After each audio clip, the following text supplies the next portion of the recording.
जय हिंद दोस्तों। आज हम लोग पढ़ेंगे हिस्ट्री का एक टॉपिक जिसका नाम है nationalism, rise of nationalism in India. बहुत दिनों से आप लोगों की ख्वाहिश थी कि मैं इस पर वीडियो बनाऊं, तो आज आपके लिए मैं ये वीडियो लेकर आया हूं जिस पर हम लोग आज बात करेंगे। तो सबसे पहले हम समझेंगे कि नेशनलिज्म क्या होता है, व्हाट इज नेशनलिज्म। तो नेशनलिज्म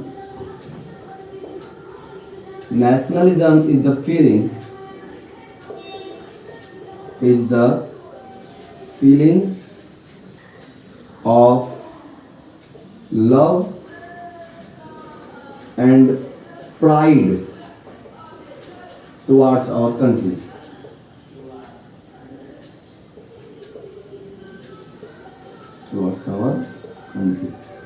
सिंपल भाषा में बोला जाए तो नेशनलिज्म का मतलब होगा राष्ट्रीय भावना, यानी कि हमारे देश के प्रति जो प्रेम है, जो गर्व की भावना है, उसे ही हम नेशनलिज्म बोलते हैं। नेशनलिज्म की शुरुआत इंडिया में कहाँ से हुई, अब इसके बारे में हम लोग बात करेंगे। देखिए, तो फर्स्ट वर्ल्ड वॉर के समय जब फर्स्ट वर्ल्ड वॉर शुरू हुआ था, तो फर्स्ट वर्ल्ड वॉर का टाइमिंग क्या है, 1914 से लेकर 1918 तक का जो टाइम है, उस समय फर्स्ट वर्ल्ड वॉर हुआ था। फर्स्ट वर्ल्ड वॉर में दो पावर्स थे,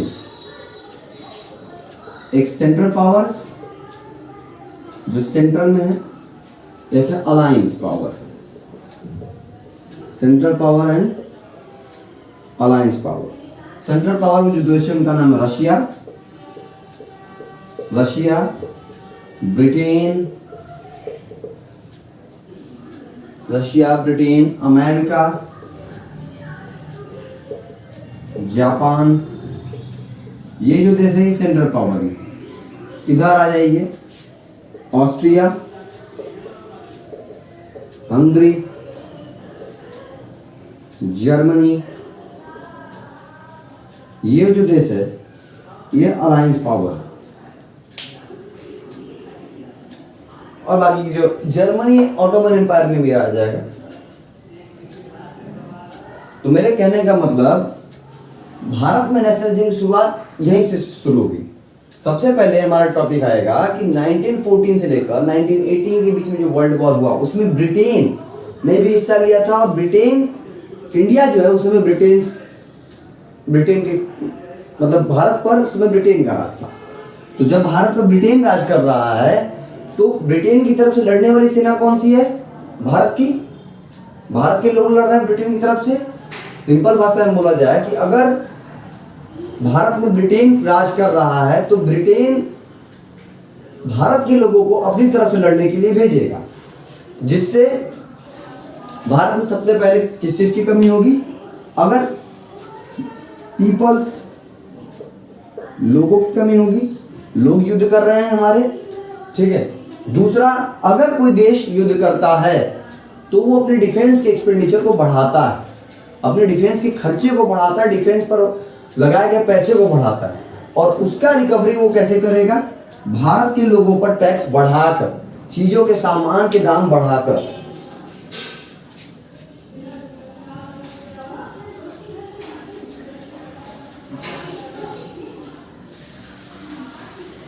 अब उसकी रिकवरी कैसे करेगा ब्रिटेन, टैक्स इंक्रीज कर देगा on peasants,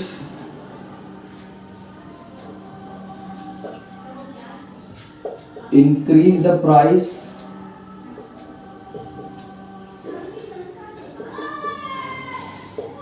of daily uses things and materials।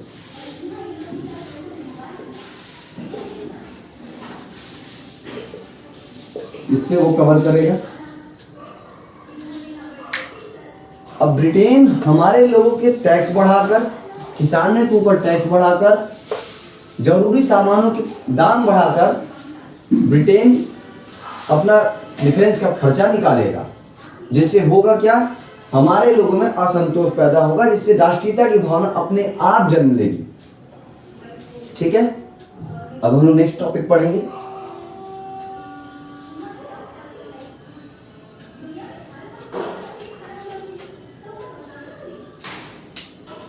Impact क्या होगा फर्स्ट वर्ल्ड वॉर का? अगर हम लोग देखें impact of first world war, क्योंकि इंडिया ब्रिटेन की कॉलोनी है, ठीक है, तो इम्पैक्ट ये होगा कि इंक्रीज इन डिफेंस एक्सपेंडिचर, मैंने यही है, ठीक है। सेकंड हो जाएगा कस्टम ड्यूटीज इंट्रोड्यूस किया जाएगा, कस्टम ड्यूटीज बढ़ा दिए जाएंगे, ठीक है, जिससे होगा क्या कि हमारे लोगों में असंतोष पैदा होगा।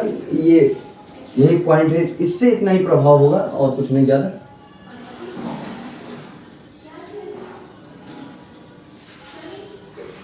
एक चीज और होगा, जैसे अगर मैं बात करूं तो एक चीज ये हो जाएगा कि फोर्स रिक्रूटमेंट कर रहा था, जबरदस्ती हमारे लोगों को सेना में भर्ती कर रहा था, of Indians in British army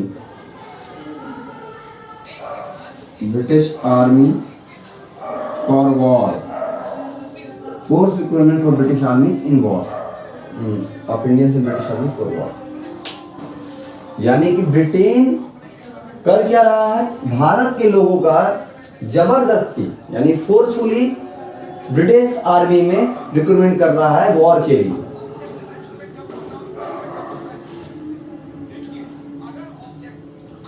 अब वॉर के बाद की स्थिति क्या हो जाएगी, हमारे देश की स्थिति पहले से ही ठीक नहीं है। इस तरह समझिए कि हमारे देश की स्थिति पहले से ही ठीक नहीं है। 1918 से लेकर 1919 के बीच में क्रॉप्स फेलियर हो गए, क्रॉप्स फेल कर गए, ठीक है, क्रॉप्स फेल कर गए, शॉर्टेज हो गई फूड्स की शॉर्टेज हो गई, यानी कि लोग भूखे मर रहे हैं एक तरह से, आप समझिए।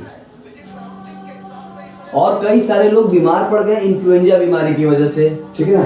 अकॉर्डिंग टू 1921 सेंसस, 1921 के सेंसस के अनुसार भारत में अप्रोक्सीमेटली 13 मिलियन लोग मर गए थे इन्फ्लुएंजा की वजह से और सभी बीमारी की वजह से। उसके बाद, अब इसी के बाद आएंगे गांधी जी इंडिया में। गांधी जी आते हैं जनवरी,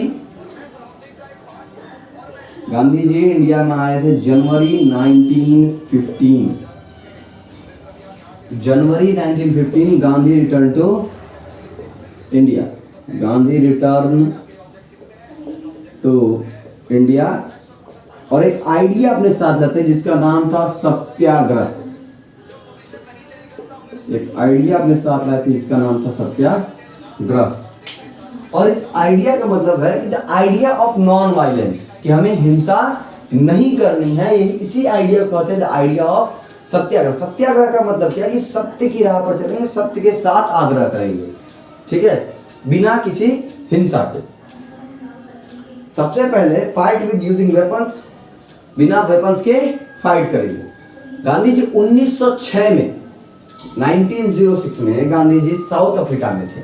इन 1906 Gandhi was in south Africa. Gandhi first Satyagraha movement was in south Africa, और वहां पर वो रेसिज्म के खिलाफ उन्होंने आवाज उठाई थी, जो कि सक्सेसफुल रहा था। गांधी जी ने सबसे पहले साउथ अफ्रीका में एक, जब वो साउथ अफ्रीका में थे तो वहां रेसिज्म के खिलाफ सत्याग्रह मूवमेंट किया था, जहां वो काफी सक्सेसफुल रहे थे, और वही आइडिया लेकर वो इंडिया आए थे। और इंडिया में सबसे पहला सत्याग्रह मूवमेंट उन्होंने किया था 1917 Champaran Bihar, 1917 Champaran Bihar, Indian farmers, Indigo farming के लिए किया गया, ठीक है। 1917 में इंडिगो फार्मिंग के लिए, नील की खेती के लिए गांधी जी ने किसानों का साथ दिया, क्योंकि नील की खेती करने से भूमि जो है, जहां पर एक बार नील की खेती हो जाती है वहां की भूमि बंजर हो जाती है, दोबारा वहां खेती नहीं हो पाती है, और टैक्स भी काफी बढ़ा दिए गए थे, जैसे कि आपने अभी पढ़ा। तो 1917 में गांधी जी ने सबसे पहला सत्याग्रह मूवमेंट किया, फर्स्ट सत्याग्रह, जो कि सक्सेसफुल रहा, दूसरा सत्याग्रह गांधी जी ने किया 1917 में ही सत्याग्रह मूवमेंट किया गांधी जी ने खेड़ा गुजरात में। खेड़ा गुजरात सेकंड सत्याग्रह मूवमेंट है ये, सेकंड सत्याग्रह मूवमेंट खेड़ा गुजरात में। यहां पर पीसेंट्स क्या थे इस समय, प्लेग बीमारी की वजह से जो उनके खेत थे, प्लेग बीमारी की वजह से जो क्रॉप खेत थे वो पूरी तरह से प्लेग बीमारी उसमें फैल चुके थे और जो क्रॉप्स है वो फेल कर गए थे। इसी वजह से गांधी जी ने टैक्स में छूट के लिए यहां पर सत्याग्रह मूवमेंट जो यहां भी सक्सेसफुल रहा। थर्ड हो जाएगा 1918 Ahmedabad.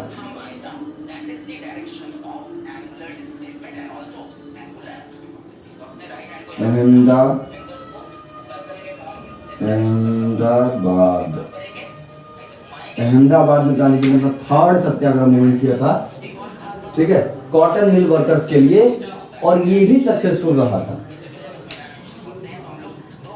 Third and all are successful, ठीक है, सभी के सभी सक्सेसफुल हो गए थे। अब स्थिति क्या है कि अगर इतने सारे मूवमेंट्स चल रहे हैं तो क्या ब्रिटेन के लोग जो अंग्रेज हैं वो शांत बैठेंगे? नहीं, वो अंग्रेज शांत नहीं बैठेंगे। और फिर इतने सारे जब गांधी जी ने आंदोलन किए, इतने सारे सत्याग्रह मूवमेंट किए, उसके बाद हुआ क्या कि अंग्रेजों ने एक एक्ट लाया। उस एक्ट का नाम था रोलेट एक्ट।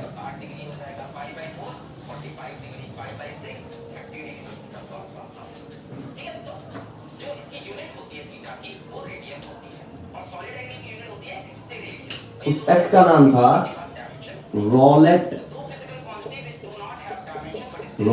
एक्ट 1919 में आया। रॉलेट एक्ट कब आया था? 1919 में, ठीक है। इस एक्ट का कहना यह था कि जो पावर्स है यानी कि आप इस तरह से सीधे सीधे समझिए कि कोई भी नेता या किसी भी रिवॉल्यूशनरी को उठाकर बिना किसी जुर्म के कह सकते हैं, या ऐसे ही उठाकर 2 साल के लिए जेल में डाल दिया जाएगा। रोलेट एक्ट सिर्फ इतना ही, 2 years इम्प्रिजनमेंट।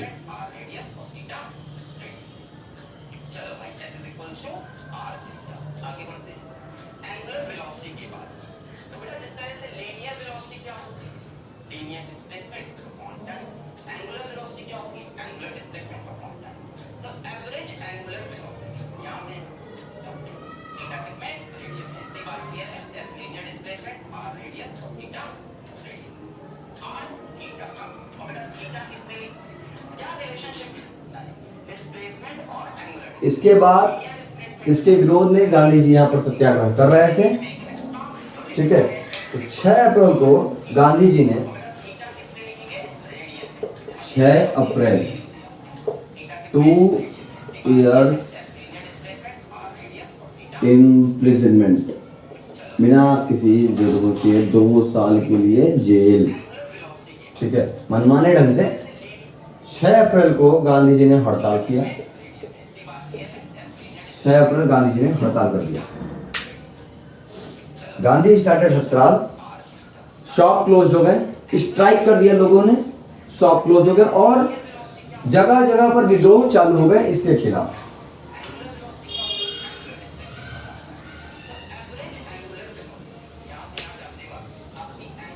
हड़ताल, शॉप क्लोज्ड, रैलीज, ये सभी हुए। उसके बाद 10 अप्रैल को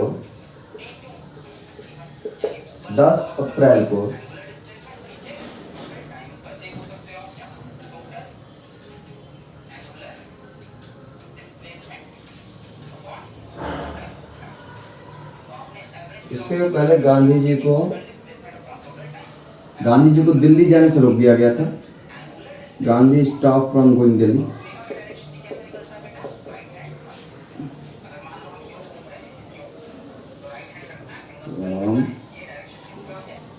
गोइंग टू दिल्ली। गांधी जी को दिल्ली जाने से रोक दिया गया, जिसके विरोध में 10 अप्रैल को लोगों ने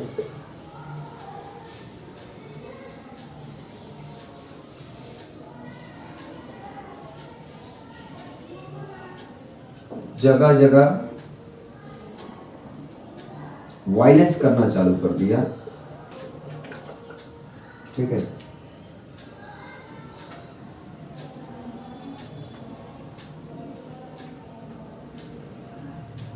इसके बाद गांधी जी ने,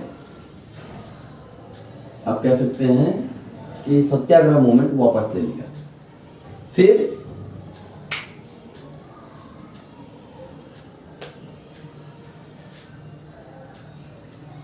मार्च 1919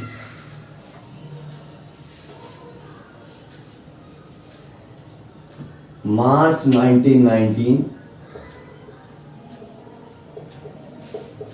खिलाफत कमेटी का गठन हुआ।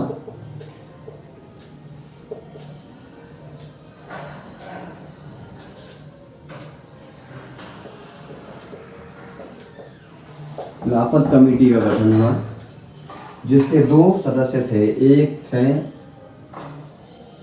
मोहम्मद अली,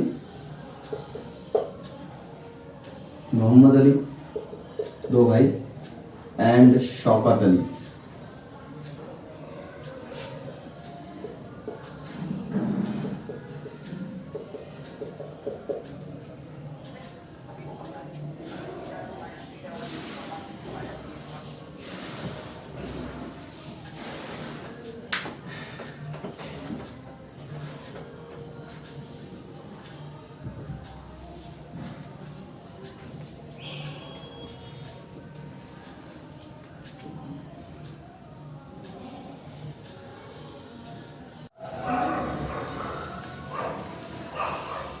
इन 1920, पहले समझिए खिलाफत आंदोलन होता क्या है, खिलाफत वर्ड का मतलब क्या है। ये जो वर्ड है खिलाफत, एक्चुअली हुआ क्या था कि ब्रिटेन और टर्की के बीच में जब युद्ध हुआ तो ब्रिटेन ने टर्की को हरा दिया। अब जब टर्की हार गया तो ऐसा सुनने में आया कि जो ब्रिटेन है वो टर्की के खलीफा या खलीफेट के ऊपर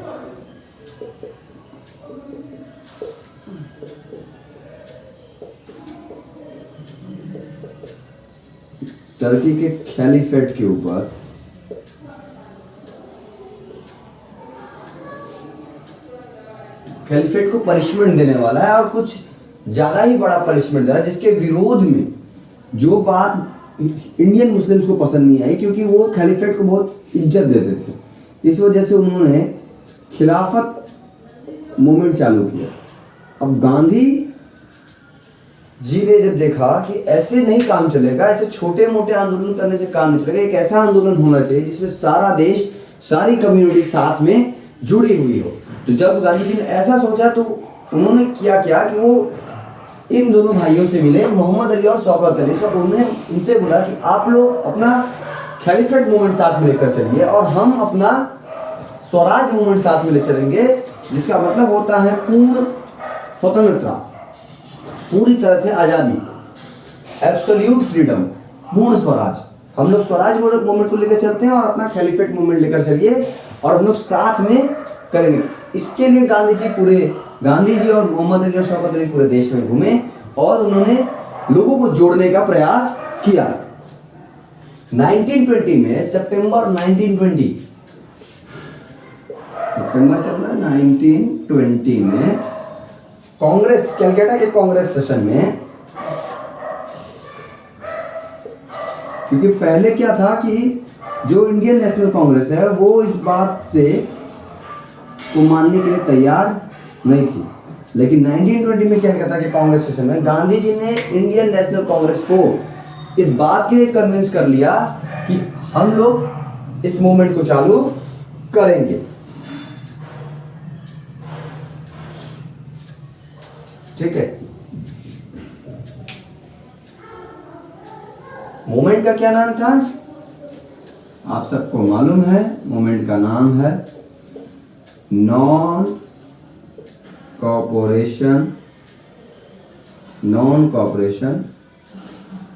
मूवमेंट, हिंदी में बोले तो असहयोग आंदोलन, ठीक है, नॉन कोऑपरेशन मूवमेंट या फिर असहयोग आंदोलन, जिसका जिक्र अपनी बुक हिंदू स्वराज 1909 में आई थी। हिंदू स्वराज नाम की बुक गांधी जी ने कब लिखी थी?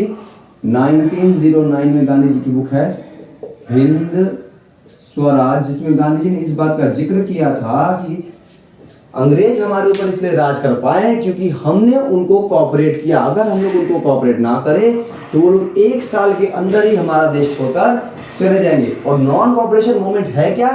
ब्रिटिशों का एक तरह से बहिष्कार करना, बॉयकॉट करना। अगर हम लोग अंग्रेजी कपड़े पहनना, अंग्रेजी कानूनों को मानने से मना कर दें, ठीक है, अंग्रेजी चीजों का बहिष्कार करें, यूज करना बंद कर दे, तो होगा क्या? इससे अंग्रेजों को बहुत ज्यादा हानि होगी और वो हमारा देश छोड़कर चले जाएंगे। यही जो मूवमेंट होता है इसी को कहते हैं नॉन कोऑपरेशन मूवमेंट, ठीक है।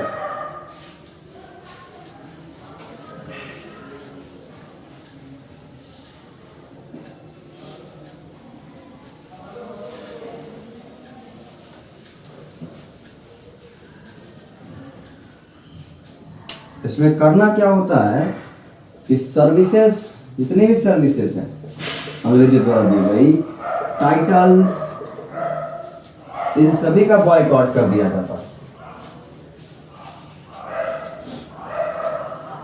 शुरू में इस मूवमेंट का भी सपोर्ट कांग्रेस नहीं कर रहा था, जैसा कि मैंने बताया है, ठीक है। 1920 में कांग्रेस इस मूवमेंट का भी सपोर्ट नहीं कर रहा था। इसलिए नहीं कर रहा था क्योंकि नवंबर 1920 में, कब?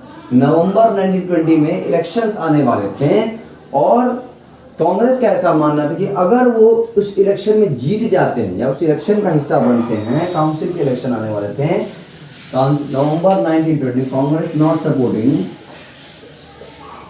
कांग्रेस सपोर्ट नहीं कर रहा है, Congress not supporting the movement, ठीक है, क्योंकि उनका ऐसा मानना था कि नवंबर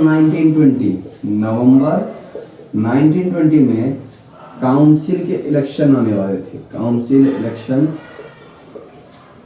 और उनका यह मानना था कि अगर वो लोग इस काउंसिल के इलेक्शन में भाग लेते हैं और वो उस काउंसिल में सीट जीत जाते हैं तो ब्रिटिश पॉलिसीज में चेंज ला सकते हैं। फिर दिसंबर 1920 में गांधी जी ने नॉन कोऑपरेशन मूवमेंट के लिए भी कांग्रेस को इस बात के लिए मना लिया। कांग्रेस कन्विंस्ड कब हुआ?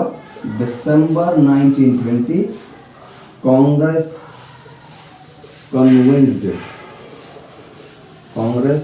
कन्विंस्ड इन दिसंबर 1920, गांधी जी ने कांग्रेस को भी कन्विंस कर दिया और जनवरी 1921 में नॉन कोऑपरेशन मूवमेंट स्टार्ट किया गया, जहां जगह जगह लोगों ने विरोध करना शुरू किया। किसका? ब्रिटिश सर्विसेज का, ब्रिटिश टाइटल्स का, ब्रिटिश वस्तुओं का, ठीक है ना, ब्रिटिश थिंग्स का, ब्रिटिश कपड़ों का, ढेर सारी चीजों का विरोध करना शुरू किया।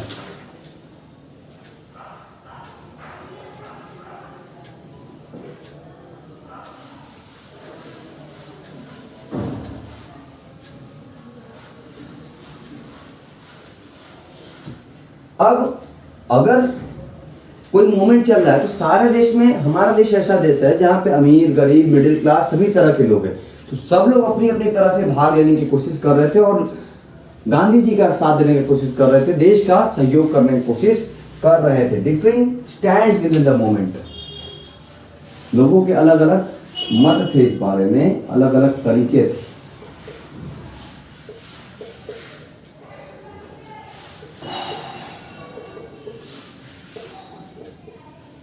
within the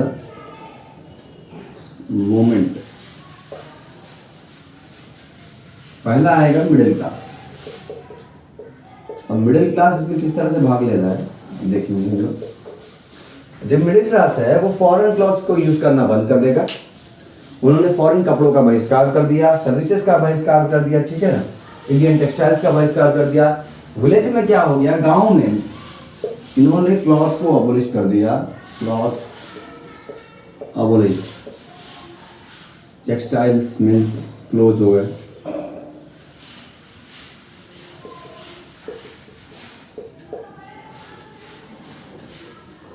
अब आते हैं गाँव में इसका क्या प्रभाव है, इस मूवमेंट को गाँव में लोग किस तरह से सपोर्ट कर रहे हैं। गाँव में जैसे पीजेंट जो थे, जो पीजेंट्स क्या होते हैं, जो ऐसे लोग जो दूसरों की जमीन पे खेती कर रहे हैं, उन्होंने लोगों की जमीनों पर खेती करने से मना कर दिया। तालुकदार जो थे, लैंडलॉर्ड थे, वो चार्ज कर रहे थे हाई रेंट्स। जो जमींदार हैं, जो तालुकदार हैं, वो हाई रेंट्स चार्ज कर रहे हैं उन जमीनों के लिए, जिसके विरोध में लोग खड़े हुए हैं। और बाबा रामचंद्र, ये अवध का है, अवध की घटना है ये। अवध में और भी सारी जगह है, जैसे अवध में बाबा रामचंद्र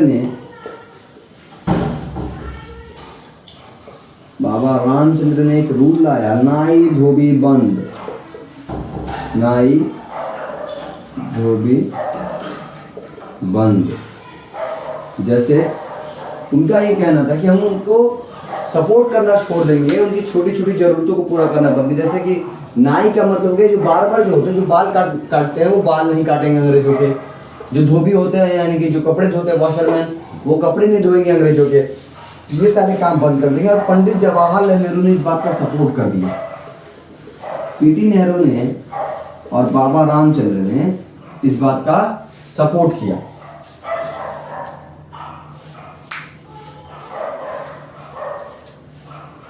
और अक्टूबर 1920 में एक अवध किसान सभा की भी स्थापना की गई।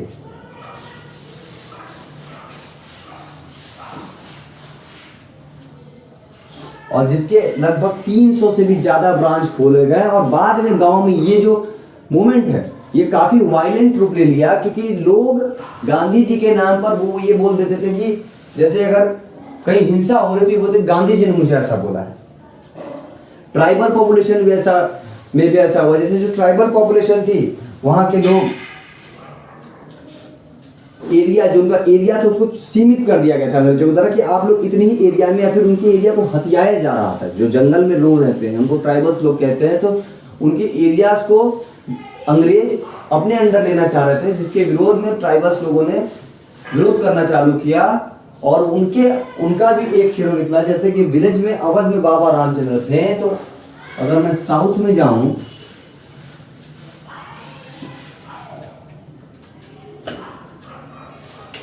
तो अल्लूरी सीतारामराजू,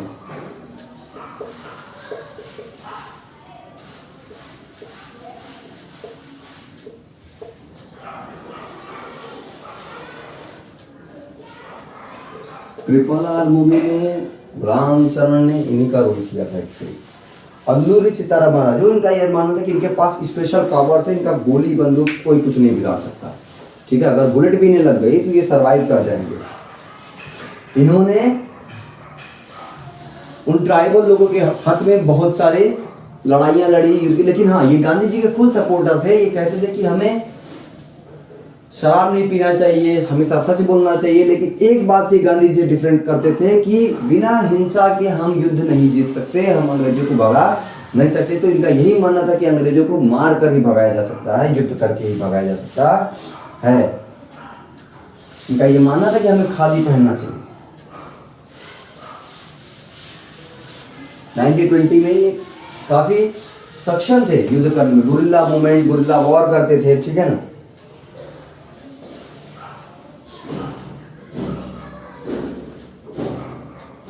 उसके बाद कई जगह लोगों ने पुलिस स्टेशन पर अटैक कर दिए,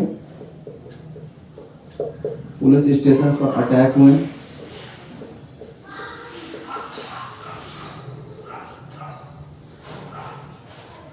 ब्रिटिश ऑफिसर, उन्होंने कई पुलिस स्टेशन पर अटैक किए थे और कई ब्रिटिश ऑफिसर्स को मार गिराया था।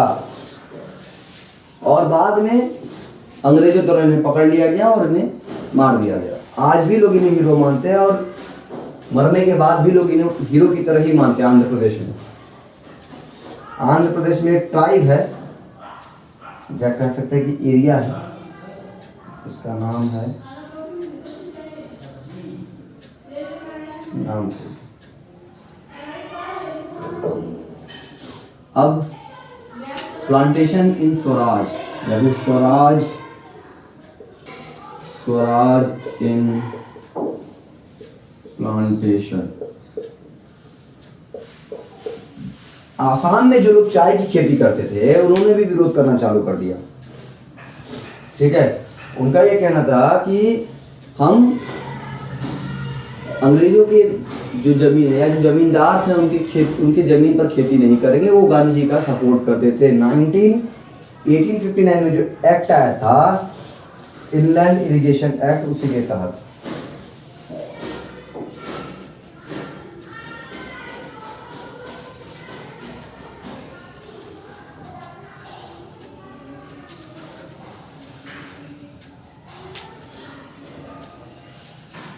तो जैसे जब ये लोग उस जमीन को छोड़ के भाग रहे थे, आसाम में खेती करने से मना कर, तो ब्रिटिशों ने इनको पकड़ लिया और बहुत ही बुरी तरीके से मारा। 1922 में चौरी चौरा इंसिडेंट हुआ। चौरी चौरा इंसिडेंट, ठीक है, जहां पर इंडियंस के द्वारा पुलिस स्टेशन जला दिए गए, जिसके बाद गांधी जी ने इस मूवमेंट को वापस ले लिया था। कौन से मूवमेंट को? नॉन कोऑपरेशन मूवमेंट को। इसके पहले भी एक मूवमेंट हुआ था, हम लोग शायद मिस कर गए, या एक कह सकते हैं कि घटना घटी थी जिसे हम सब लोग जानते हैं 13 अप्रैल 1919 को, जिसको हम जालियांवाला बाग के नाम से जानते हैं, जिसमें हजारों लोग मारे गए थे। हुआ क्या था चौरी चौरा इंसिडेंट में कि लोग पीसफुली अपना विरोध जारी कर रहे थे अंग्रेजों के खिलाफ, लेकिन फिर अंग्रेजों ने उन शांतिपूर्वक विरोध जारी कर रहे लोगों के ऊपर लाठी चार्ज कर दिया था, जिसके परिणाम में कुछ लोग पुलिस स्टेशन में गए और पुलिस स्टेशन को जला दिया। और गांधी जी ने इसके बाद विड्रॉ कर लिया था। गांधी विड्रॉ विड्रॉ कर लो उसको moment.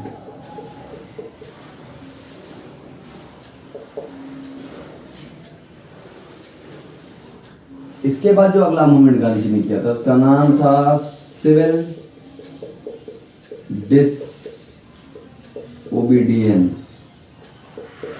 Civil disobedience movement. Civil disobedience का मतलब सिर्फ इतना है, दोनों सेम है, लेकिन सिविल डिसोबीडियंस और नॉन कोऑपरेशन में फर्क इतना है कि यहाँ भी बहिष्कार हो रहा है, यहाँ भी बहिष्कार होगा, लेकिन यहाँ से हम लोग लॉ तोड़ना चालू करेंगे। हम लोगों ने इसमें ही सॉल्ट लॉ को तोड़ा था और कई सारे कानूनों को तोड़ना चालू किया था।